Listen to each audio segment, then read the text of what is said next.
We believe in God's love for us, that our God is a God of total and perfect love. So we believe that everything that God does for us is out of love. Now, one of the difficult parts of that is that God, out of His love for us, also disciplines us.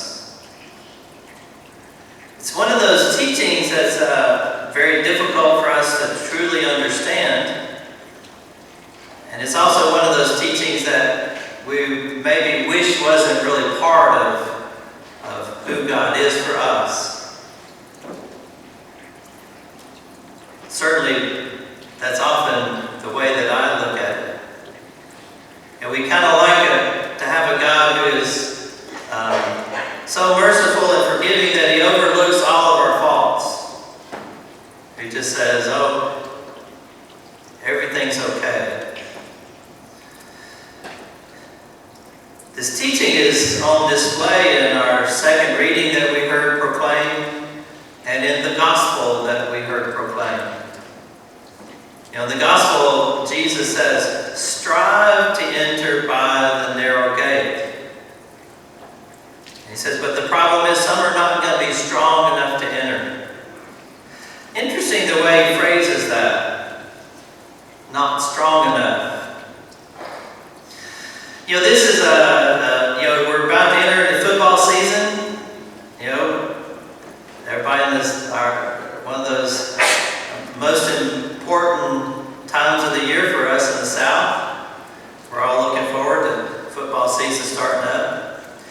Well, all those athletes are getting ready for that first game. They've been doing training all about the summer. Now, what does a coach do when he recognizes that someone is slacking off?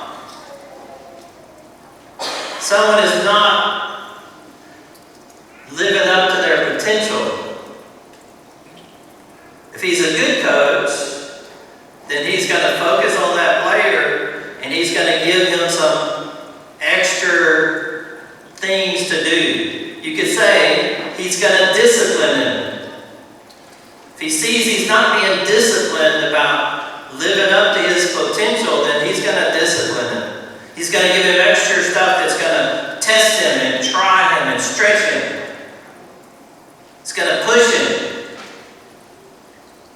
And if the athlete cooperates, guess what?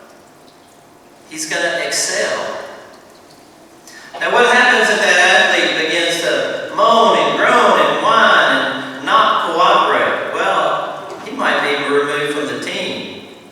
Even if he has the potential to be the best player on the team, at the very least, he's going to be benched. And the second reading that we have from Hebrews, is the author writes this. He says, my son, do not disdain the discipline of the Lord, or lose heart when reproved by Him. For whom the Lord loves, He disciplines. He scourges every son He acknowledges. And so endure your trials as discipline. God treats you as sons, treats you as His beloved children. For what son, what child is there whom a father does not discipline? Any good parent knows you've got to discipline your children from time to time.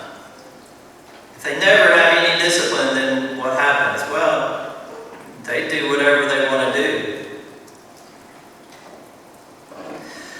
This teaching is really, like I say, it's one of those that we don't necessarily really want to focus on. I'm always often praying the Lord to be merciful to me. The discipline that the Lord uses on us takes all kinds of different forms.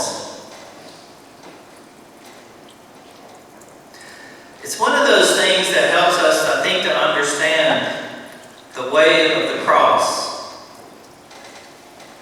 Remember when Jesus goes to the Garden of Gethsemane, he says to the Lord, "Lord, if it's any way possible, let this cup pass me by."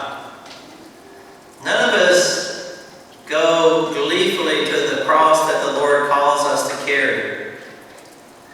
Now sometimes that cross is given to us because the Lord is asking us to offer up our pains and sufferings for the world, or for someone else, or maybe for another member of our family, maybe for another member of our parish, or maybe for our parish at large, maybe for the church. There are some souls that are called to be suffering souls. The pain and sufferings they have are from no sin or no fault of their own. I think for most of us, it's God disciplining us and stretching us because He's calling us to righteousness, to goodness, to holiness. And not a half-hearted, be nice to each other type of holiness. We're called to radical holiness. A complete surrender and submission of ourselves to God. That's the narrow way that Jesus tells us we have to walk. It's the way of Jesus. It's the way of the cross. And we all balk at that. I certainly do. And yet, God, out of His great love, calls us to that. I honestly think that for most people that reject God and reject the church, it's because of this teaching right here. They don't like God's way.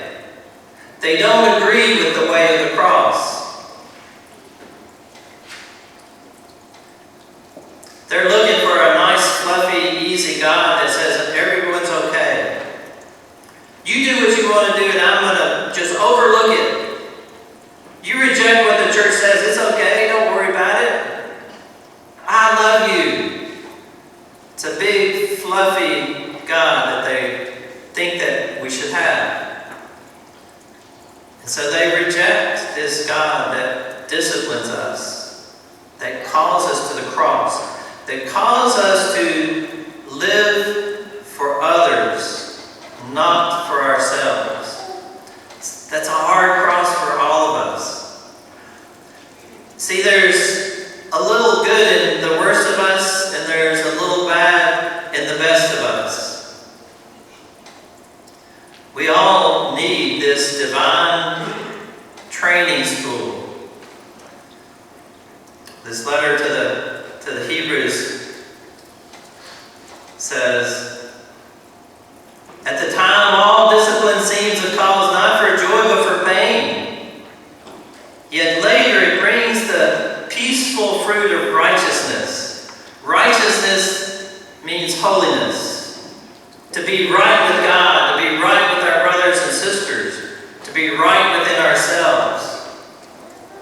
It says, it brings the peaceful fruit of righteousness to those who are trained by it. So if we will be like that athlete that gives in to what we're being called to be, that rises to the challenge, that takes up our cross, that embraces the divine discipline that we would rather not have. But if we embrace it, then we'll reach that place that God wants us to be.